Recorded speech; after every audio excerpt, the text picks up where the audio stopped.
share some of the tips that you can effectively use in analyzing and answering your case study question in history exam.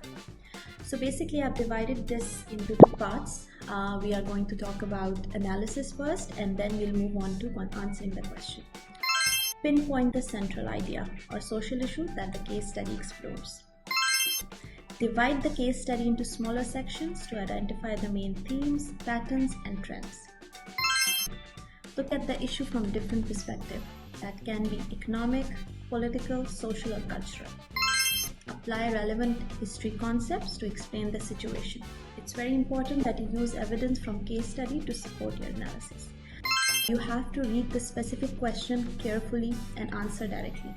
Please do not get sidetracked by any irrelevant information. Support your claim with details and examples from the case study. Summarize your analysis and draw clear conclusion based on the evidence.